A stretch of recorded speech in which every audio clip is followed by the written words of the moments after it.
Boy, for Wednesday in February, it's a pretty big day. National Signing Day, the real one. Then also Iron Bowl of basketball tonight. We got a lot to talk about. We don't have time to waste with this long introduction. You are Locked On Bama, your daily podcast on the Alabama Crimson Tide. Part of the Locked On Podcast Network, your team every day.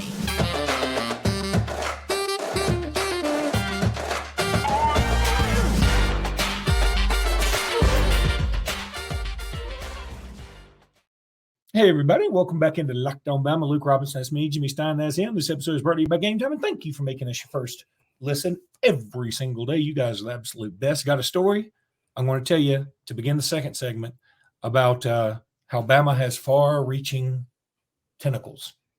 I don't know if tentacles is what I should use. It makes it seem like a monster, but regardless, Jimmy, final signing day today. Ryan Williams, we got him, Jimmy. We got finally over. It's finally over. Our long national nightmare. I mean, literally in this sense, I don't think there's ever been a recruit. I mean, it's been years since there's been a recruitment as watched as this one, particularly when you consider, Luke, how clearly he was going to Alabama the whole time. Now, it's easy to say that now, I guess. But the point is he committed to Alabama very early. Never really wavered. He just went on visits to other places. He did recommit. He did decommit after Nick Saban retired, but then was on his own dime, unofficially visited Alabama on a Tuesday after DeBoer was hired. I mean, I'm not saying we panicked over nothing and everyone was acting silly. I'm not saying that at all. I'm just saying that this was an intensely watched recruitment, especially considering that Ryan was making it pretty obvious what he was going to do the whole time. But gosh, he had everyone on pins and needles, and there was a lot of stressed out Alabama fans over Ryan Williams for sure. And it's kind of brilliant. I'll tell you this. Did y'all just get a doorbell? Did a doorbell just ring at your house? Man, that microphone is really sensitive. You know what's happening is that's the Tuscaloosa tornado city thing. And man, we can hear it that clearly from here. That's crazy. I'm surprised you can hear that over the microphone. But yeah, when I first heard it, I'm like, what is that? But no, it's a Tuscaloosa tornado alert system. All right. So weather's fine, by the way. So okay, yeah, we should ask. It's a drill. Look, I don't have time to worry about you and your safety. I'm trying to get to a podcast. Exactly. Okay. So I'll contact the city and make sure this doesn't happen again.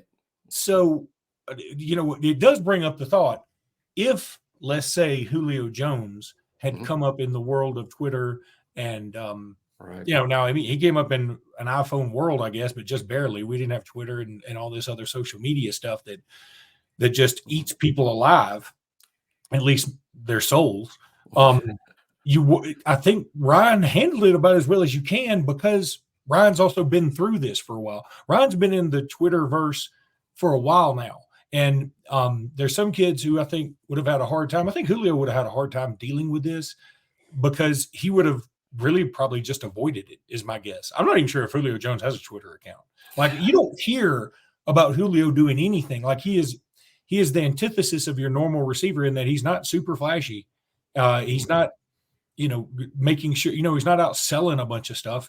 I think Julio just likes being Julio, and is like, I got plenty of money. Y'all kind of leave me alone. Ryan's flamboyant. He is flamboyant. I think Ryan doesn't shirk from being the center of attention. I think he plays social media up. I think he uses it to his advantage. He is very much a member of this generation, for good and bad. I mean, it's different than what I think a lot of us older people are used to, but is typical of 17-year-olds who live in a very social media driven world. And Ryan's going to want the ball. I mean, most receivers are like that, right? At Alabama, we've been sort of fortunate that we haven't had a lot of, but hey, Ryan's going to want the ball. And day one starter, right? Day one starter. I mean, for me, yeah, if we're defining starter as a member of the first team rotation, I'll be shocked. Last year we played 7 guys in the first team rotation. I'll be shocked if Ryan's not in the first team rotation in the fall. I'll be shocked. Now, I think a reasonable question where reasonable minds will differ, I would go all the way with, will Ryan be the best wide receiver on this football team? I think it's a reasonable question. I think he might be. No, I think it's a reasonable answer. I don't think it's the question. I'm going to go Jeopardy on this. That's the answer. That's the answer. He's the best wide receiver on this team. So wide receiver number one. I mean, again, it might be. Who's going to lead? No, I don't think. Problem. Maybe I'm the Hi, it's me. I'm the problem. It's me. She's been in the news quite a bit lately. I think, Ryan, I think you define it by this. Which wide receiver in the wide receiver room will be targeted the most and catch the most balls? Is it going to be Ryan? Is it going to be Kobe Prentice? Is it going to be Kendrick Law? Is it going to be Jeremy Bernard? I know this. I'd hate to bet on it. I would hate to bet against Ryan. I mean, he might be wide receiver one. And when you say a freshman, oh, come on. Well, Julio was wide receiver one. I think Amari Cooper was in 2012. I'd have to go back and look. He definitely was by the end of the year. By the end of the year. He had 2 big touchdowns against Auburn. You know, we blow them out 49-0. Then in the SEC championship game, AJ throws one up about midfield that somehow Amari jumped higher than he's ever jumped in his life and out wrestled. I think it was the kid Rambo they had, not Reggie Rambo. He played basketball for us. They had a kid named something. Yeah, Rambo. Yeah, I remember Rambo. But anyway, and then, of course, he throws to him late in the game. And that's why I think he's going to be and of course, he had 2 touchdowns against Notre Dame in the national championship game, too. Ridley was a wide receiver one, too, as a freshman. Yeah. But no, he was 20. He was 20. Yeah. Ryan's 17. Yeah, Ryan's actually a good bit younger. But the reason I think he will be WR1 is because I think he probably does the best at adjusting to the ball. I think he's got the best instincts. And if you're not going to have the most accurate passer, which, though I love Jalen Milroe, he's not the most accurate. He's more accurate on his deep balls than he is his intermediate. I want to have a guy that I'm like, okay, I want to throw it in that general direction, and I want him to go get it. Ryan's the best guy for that on the roster that I know of. So, you know, they track everything in practice. I can so easily see, you know, they track everything. So the very first practice that Ryan's out there, which will be this fall, you know, he won't be with the team this spring. It'll be this fall at fall camp. That'll be his day number 1. And I can so easily see, you know, when the coaches are going over the film, Coach DeBoer asking Jamarcus Shepard, hey, which wide receiver got open the most today? Ryan. You know, day one, because he couldn't really be covered in high school at all. And now he's going up against college DBs, but hey, he's not going up against Kool-Aid and Terrion. Let's be honest with that either. Well, he wasn't covered in national all-star games. That's right. So he's going to be going up against Damani Jackson, Jaleel Hurley. Hey, and this will make them better. Oh, it will. And then Mbakwe and of course any portal guys they sign. I'm just saying that. Let me cut you off, Jimmy, before we go into a complete Ryan fest, because I do want to say, number one, thank God for Noah Carter. We appreciate you signing with Alabama. Don't want to shortchange you at all. My son, who's at Arizona State, I've already told y'all, he's seen Noah Carter play a lot out in Arizona, and he thinks he's fantastic. Now, it's Arizona competition. Make of that what you will. I think Noah Carter's a badass. I'm thrilled we got him. And QB Reese. Okay. We could probably have a whole segment on this. Another Bama friend of mine that I'm going to leave it. I'm not going to reveal names because, you know, we have some of the same friends. But he said, am I crazy? He said, I believe QB Reese will be more productive than DeMarcus Riddick. And when I read it, I was like, okay, old Luke, who is very starstruck, is like, nah, that's probably not going to happen. New Luke, who is trying to be in the middle of, yes, I'm a combination of stars and production. It's kind of like, I could see QB Reese having a more productive career and maybe not make as many star-studded plays as DeMarcus Riddick if both of them reach their potential.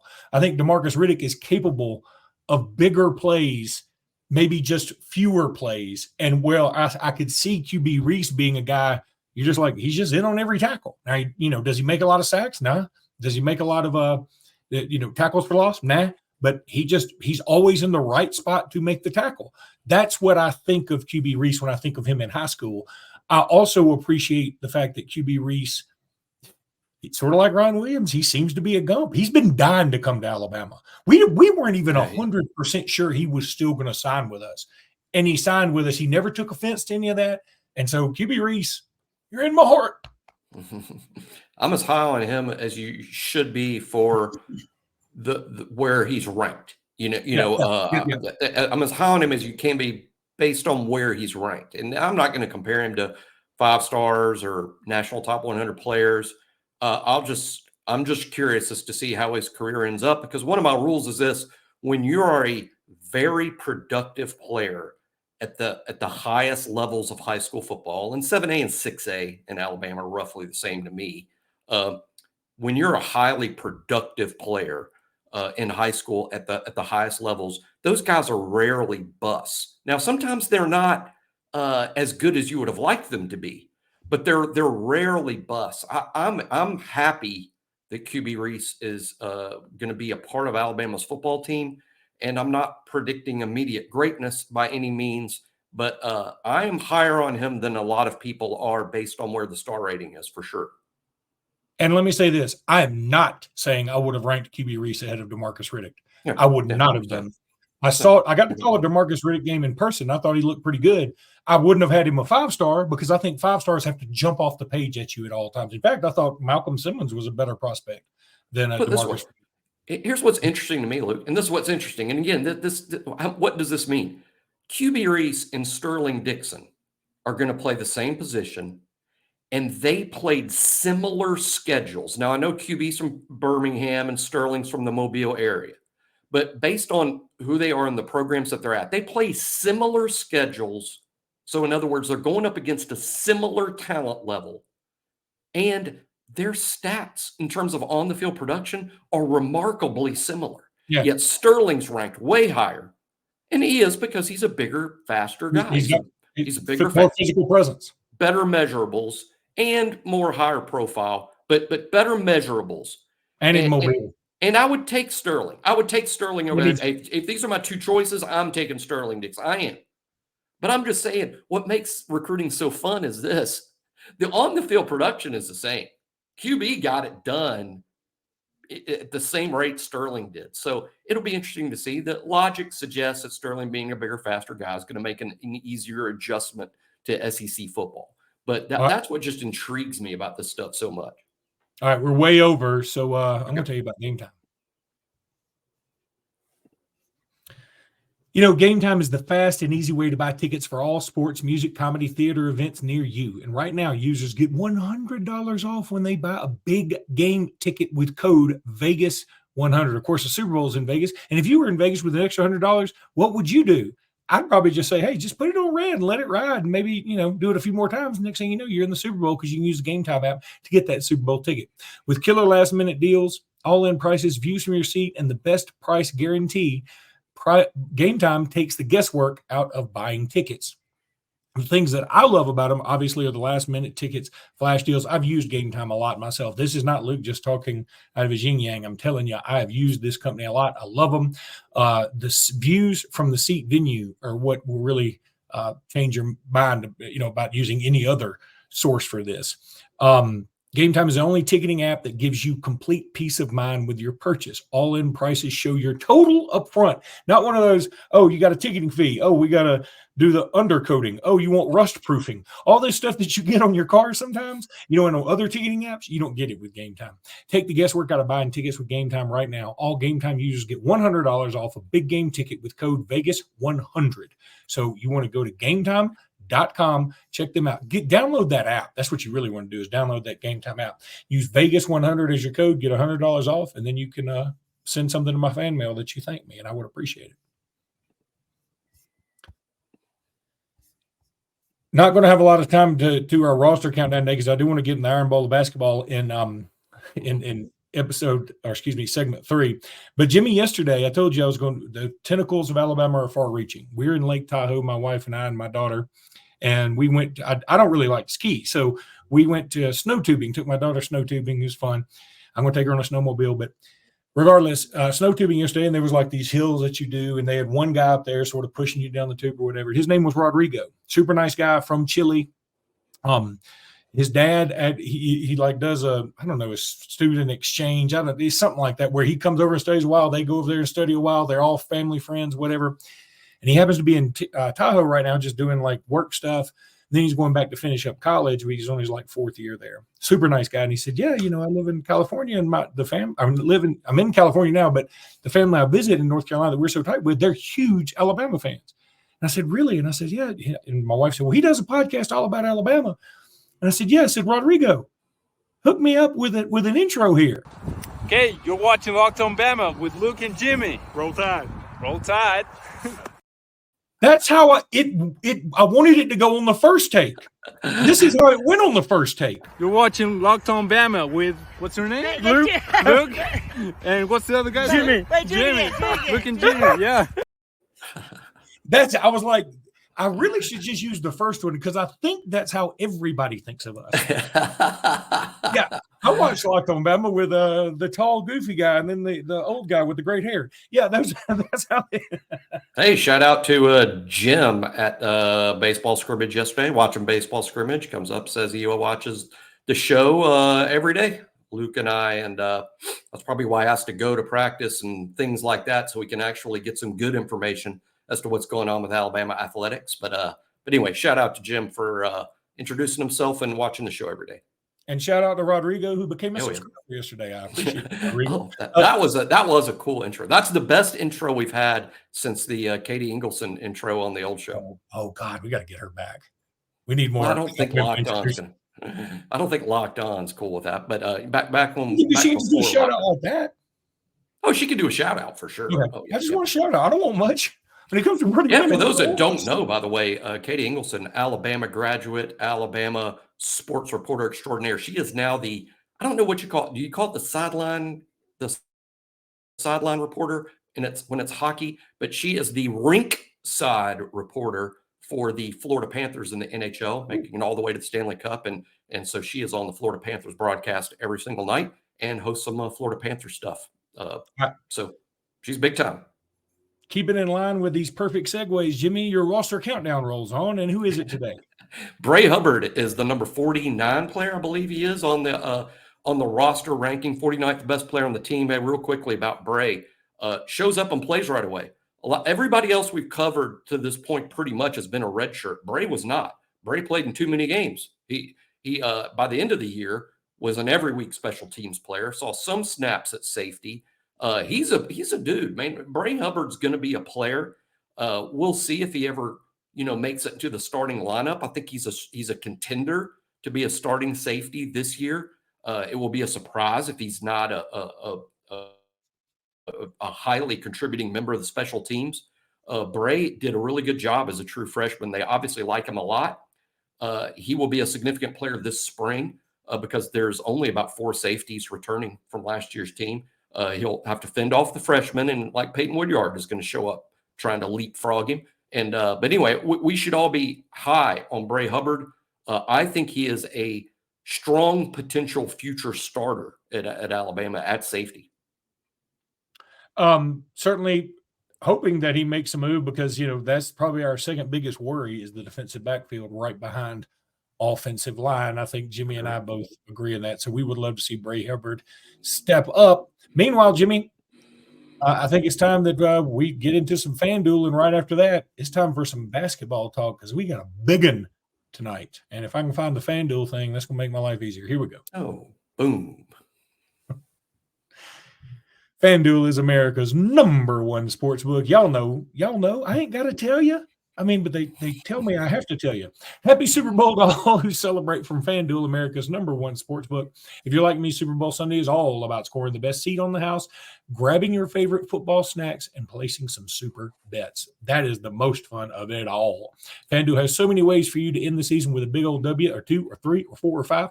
Not only can you bet on who will win Super Bowl 58, and my guess it'll be Taylor Swift and the Swiftettes, but FanDuel also has bets for which players will score a touchdown, which players will have the most points scored, which ones have the most receptions, who will there be a safety. That's always a fun bet because you always bet on no, and whenever there is one, it just ruins your Sunday. Or you're the other way. You always bet on yes, and you lose just a little bit, and then when you get one, it's beers on me, y'all.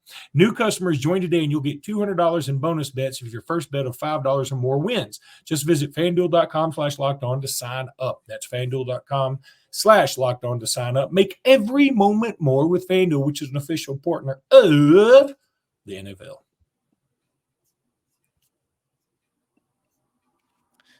Iron Bowl of basketball, Jimmy, and things are a little chippy. I'm going to throw this in there that I think, between the coaches at least, I think this is kind of manufactured. And I'm going to tell you why. I was going to agree 100% before you even said that. And it wouldn't shock me at all if Nate and Bruce, who appear to be pretty, I think they are friends. I think they're friendly. I think Nate off camera.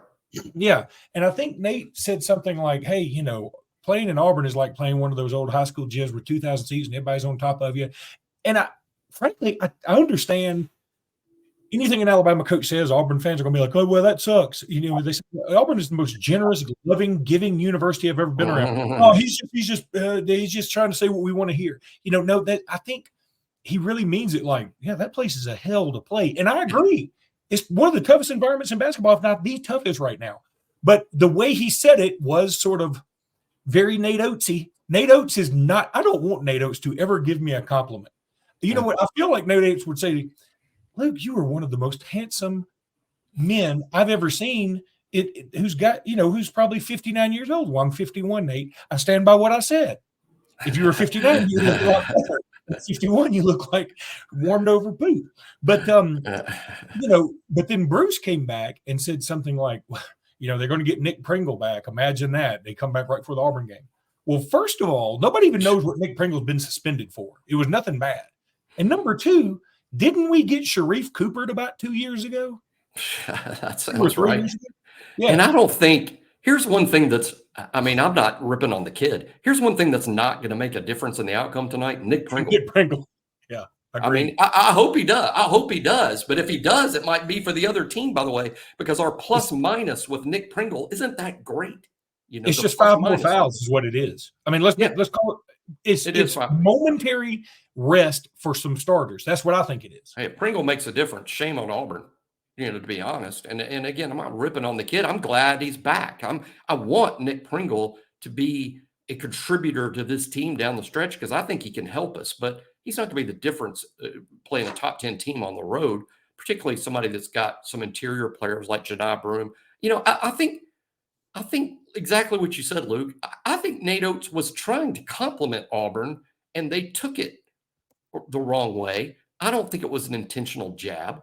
I get what Bruce Pearl said about Nick Pringle. I get it because that's what his fans expect to say. Well, Nick Pringle's will be back for Auburn. Imagine that. I think that's what he said. Well, he knows. And maybe Nate knows how his comments would have been taken. Maybe. But I think that look, Alabama and Auburn football get all the attention. I think that's a common talk they have. I think when Nate and Bruce talk, they're like, hey, it'd be nice if we're on the front page for a change and not football. And I think that they say and do things to get on the front page. And I think they understand each other because while they both have a similar problem in terms of trying to get on the front page of the sports section. No, in old newspaper terms, if y'all get that. In a way, it's brilliant. And because it does seem so like, I just don't think, first of all, I think Nate's was more unassuming. I think Bruce's was more intentional, but I think that they probably got together. Maybe this is the conspiracy theorist in me. And they said, look, we want to drum up as much as we can. Because here's the other thing. This game should be playing on Saturdays. This game, Alabama and Auburn playing on weekday nights. Why are we stuck on 2 weekday games? That does stink. Well, the SEC is, and now I know a lot of this is computer generated, I'm sure, but I go back to the SEC football schedule. Not having Auburn Ole Miss on the schedule this year is a joke. Don't get rid of the Vanderbilt game. Nobody cares. Auburn's going to blast Vanderbilt, and it doesn't matter. Nobody gives a rip, and it's at Auburn. Even if it were at Nashville, I'd go, okay, at least that's a trip for somebody. But it's in Auburn. I don't care if you put the Ole Miss Auburn game in Auburn or in Ole Miss. I don't care. They should have done that. Auburn Alabama basketball. It should have been played on Monday afternoons. I'll give them that. But these last few years, it needed to be. It was a game only a mother could love for the longest time. But these last few years, these are the teams that are winning it. They're not just winning the regular season and faltering in the tournament. They're winning both of them. Give these two teams their respect. I don't care if they put Florida and Kentucky on Saturday nights anymore. I know this last one was a good game. I enjoyed it, but I'm just saying it doesn't hold the same water. Alabama and Auburn is a better rivalry right now. Maybe not over the long haul. Right now it is. It deserves its respect. That's on the SEC office. They need to make sure that happens. I don't want to go to Coleman at 8 o'clock on a Tuesday to watch us play Auburn. I don't want to go to Neville on a 7 o'clock to watch us play Auburn. I just don't on a Wednesday. Let's play at 5 o'clock on a Saturday like they do these other big games. That's what we deserve. And a shout out to Bruce Pearl here in a backhanded way. I'm not a big Bruce Pearl fan, to be honest. But I do want to say this about this rivalry right now. It's a fun game right now, and it's a fun game for a couple of reasons. To me, it's fun because Auburn is good. They're a good team. It's more fun when both teams are good, and we know Alabama's good. And it's a more fun game when Auburn's good too. And shout out to Bruce for making Auburn good. Secondly, he's a fun coach to dislike. He makes it fun because it's easy to dislike him. How terrible would it be? I'm trying to think of a basketball coach that we've all really liked. What about the dude they fired at South Carolina, Frank Martin? Everybody liked Frank Martin. Wouldn't it be terrible if Frank Martin was at Auburn and we'd go, yeah, he coaches Auburn and I never want Auburn to do anything good. But, Frank Martin, he's okay. No, it's a lot more fun when you're like, I do not like Bruce Pearl and I want Auburn to lose all the time. And it's hugely fun to beat them because it's fun to watch Bruce Pearl get frustrated and lose and scream and yell and all the spit coming out of his mouth and all that stuff. So that's why I shout out to Bruce Pearl. He's made Auburn good. And because of his personality, they're very fun to beat because it's Bruce. Oh, mute. They can't even hear you in Chile. They can't even hear you in Chile right now. Dang it. I'm 2 hours behind you. I'm in Tahoe, and I forgot that I go on this Wednesday show at 12:20. They were calling me. You gotta go. So I'm wrapping up. Okay. Hey, roll tide, everybody. Love y'all. We'll see you next time. Roll tide.